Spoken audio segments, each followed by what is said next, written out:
FT5D, Yaesu's brand new Fusion dual band HT, C4FM. The FT5D is an IPX7 Bluetooth capable C4FM transceiver. We're going to talk about it right now.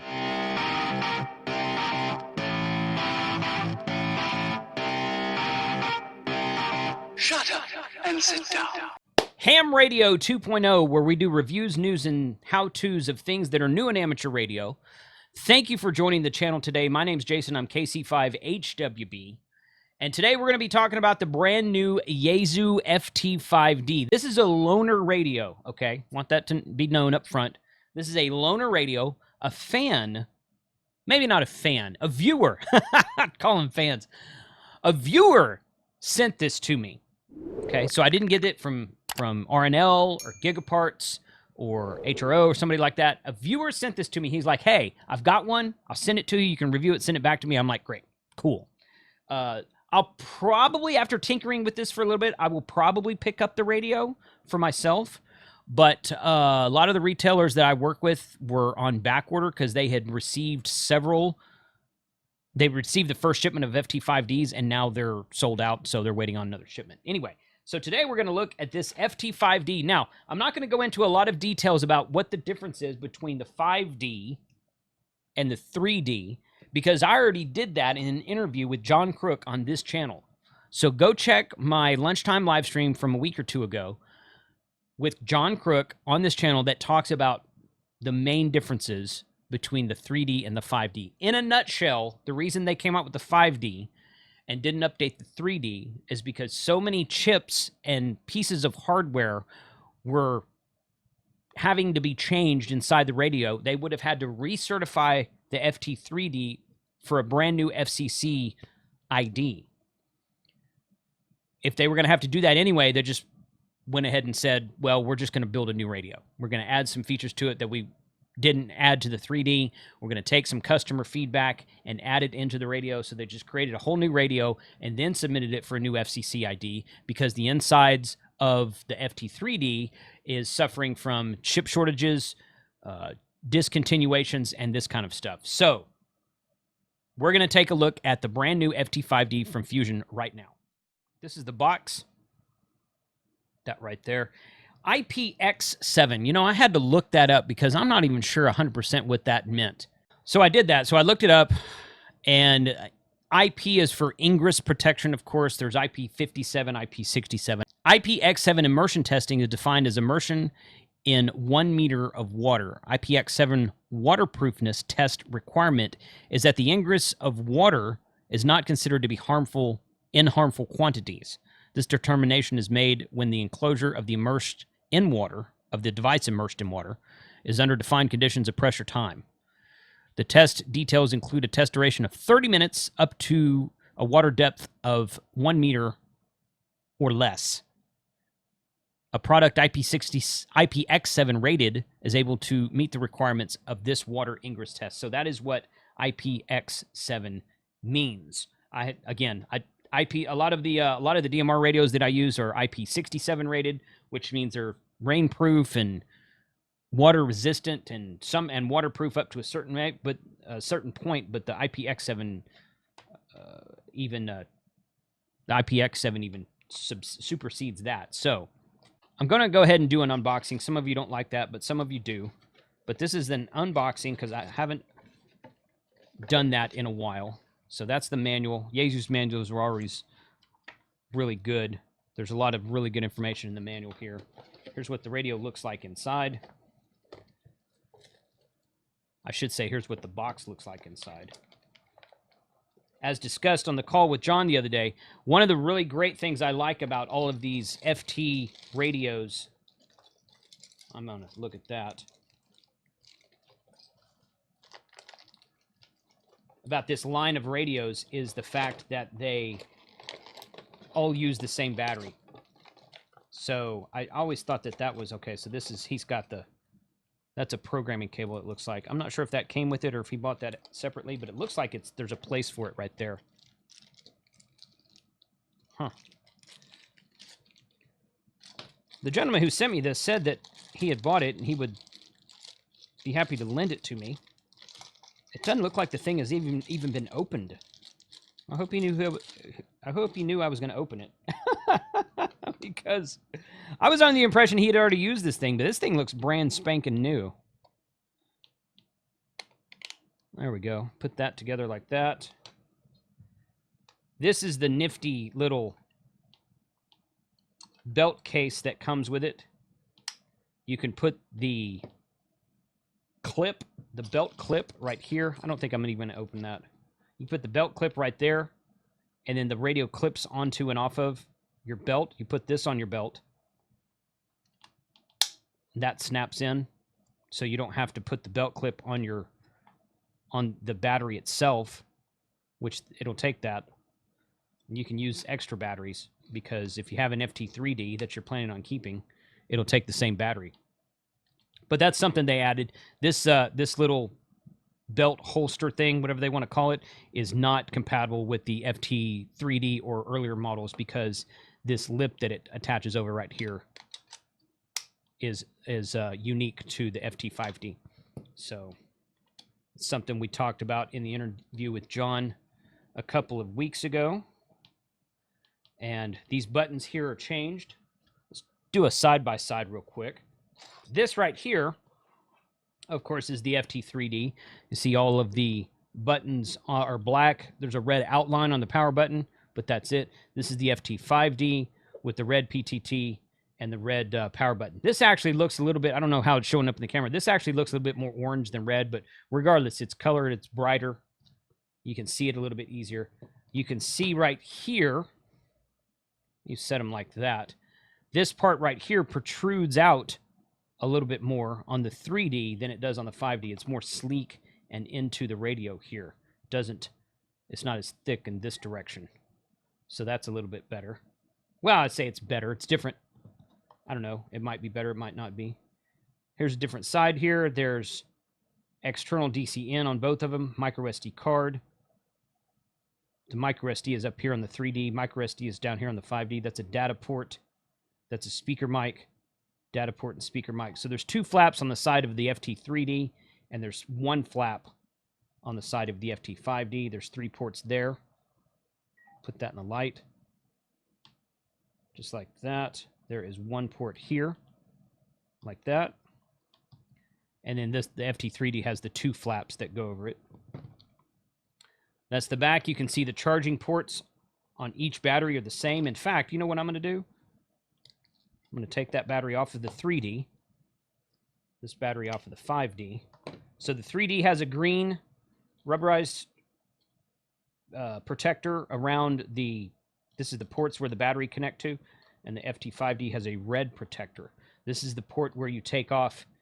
I'm told, I haven't done this, I'm told you can take this grommet off of here and desolder a small diode or something in there, and it will open it up for full transmit outside of the amateur radio bands. Have not done that. If you do that, don't call me if you screw it up. It's not my fault. But I'm told that that'll work. I don't know. Do some research first. Anyway, this is the FT3D battery that I have with my belt clip on it. Put that on there. This is the FT5 battery that I just took it out of the box with no belt clip. Put that on there. And now I'm going to power up my FT3D. And there's that. I'm going to power up the FT5D. And there's that. So I have switched batteries. And there is working condition on both radios. So you can tell the difference on the face here. Let's look at the top. The top doesn't really look much different. The 5D has a GPS stamp on it right there. You can see it's just a stamp is all it is. The 3D does not have that stamp. Big deal. It's not that big of a difference. There are 2, I think. Yep. Okay, so there's 2, yeah. There's 2 LEDs on the top of the 5D here. There's only 1 on top of the 3D. Okay, so you can see that right there. KC5HWB testing on Simplex. Right there. And then if you key up the bottom, you see the bottom band is selected here. It's going to key up the LED on the right. Of course, that's the APRS frequency. If we switch to the top band, like that, it's going to key up the LED on the left. So when you're receiving, these turn green, so you can tell which band is receiving. Sometimes I've figured out that when I was carrying this radio in Montesano, I was carrying the FT3D, of course, for the Huntsville Hamfest in August of 2021. And sometimes I would hear activity and I would look down and I wasn't sure what band it was coming from because it just has one LED that lights up. And if it's not on the APRS band and I'm hearing voices, I know that it's coming from, it's not going to come, you're not going to get voices on the APRS frequency, or at least you shouldn't. But if you're monitoring simplex on one side and a repeater on the other side, and you don't hear a courtesy tone, or you're monitoring two simplex frequencies, you're not going to hear a courtesy tone. You don't know which band it's on. So this one right here, when it's receiving, it'll tell you because the right and left side light up differently for the top and bottom band. So that's kind of, it's an improvement. I know a lot of people had commented on that in the live stream we did with John. So that was one thing that he pointed out as well. And I thought that was a good addition to the new model. So this right here, that's what the screens look like. We can see there are some different colors you can change in the FT5D. They've talked about that in some other videos I've been watching from other creators. You can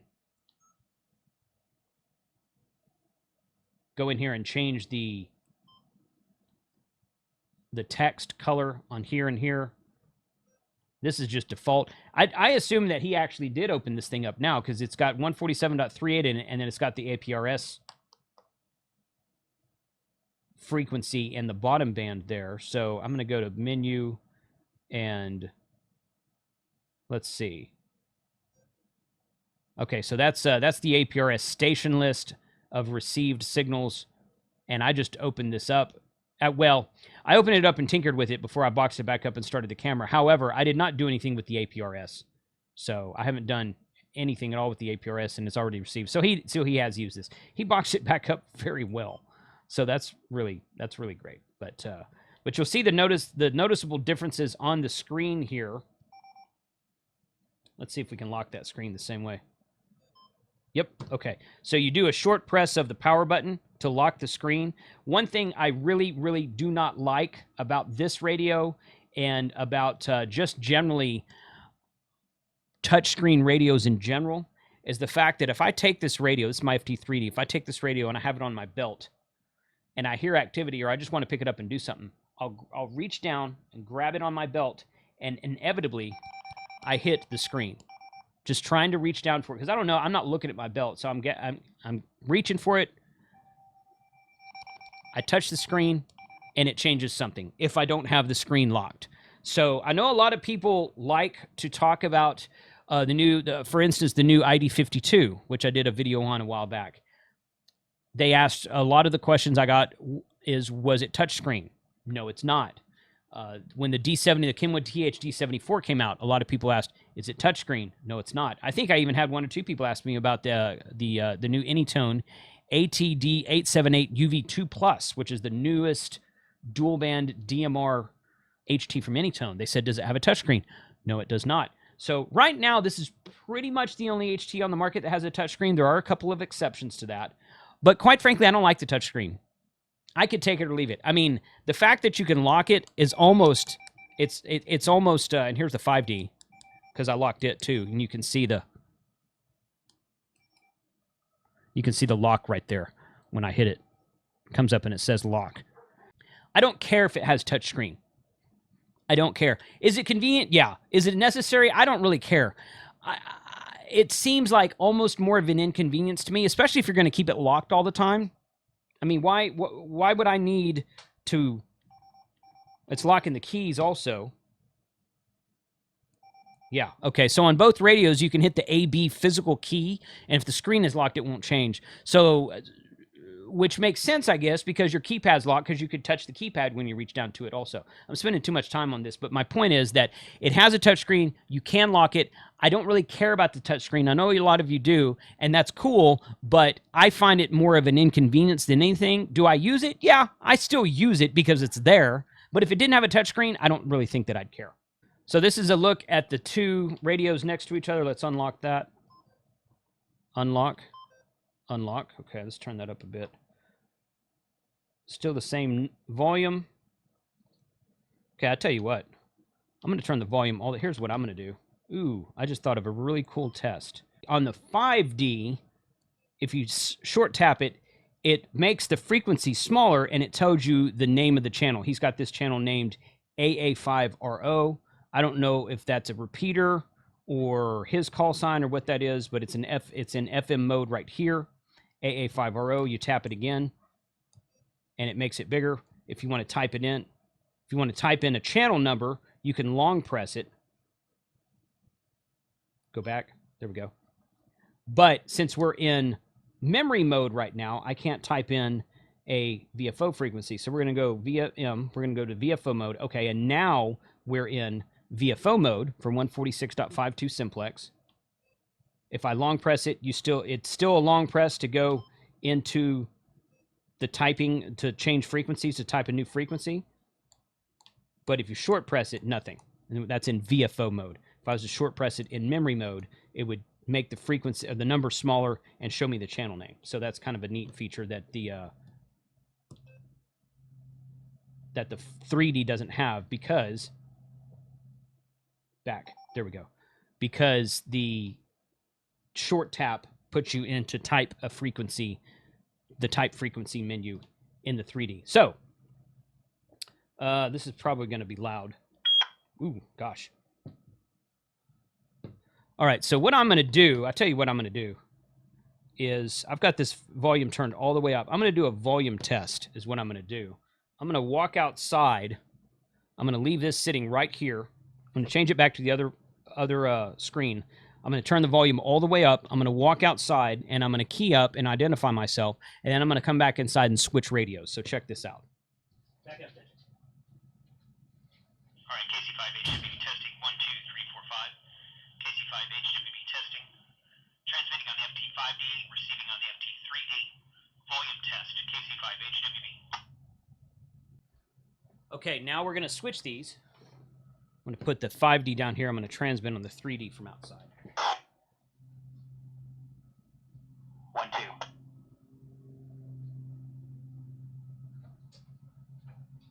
All right, KC5 HWB testing. KC5 HWB testing, transmitting on the FT3D. Had to remember. Transmitting on the FT3D, receiving on the FT5D. KC5 HWB testing on 6.52 simplex. So we'll see how that goes, because I'd have to go back and watch the video to see how big of a difference it is. Yeah, you know what? You might not be able to hear any difference at all, because the microphone situation, or this microphone situation. I don't know, but yep, it's definitely audio 1, 2, 3 KC5 HWB. It's not as bad if you're transmitting on the 5D. Yep. The squeal is a lot more, the feedback's a lot more on the 3D when you're key up on the 5D than it is vice versa. So this is a decent radio. There's just comparison here, going all the way around it. Again, I've still got the batteries switched out from where they were default-wise. But let's go into the menu, do a quick menu here, and see what we've got. This is...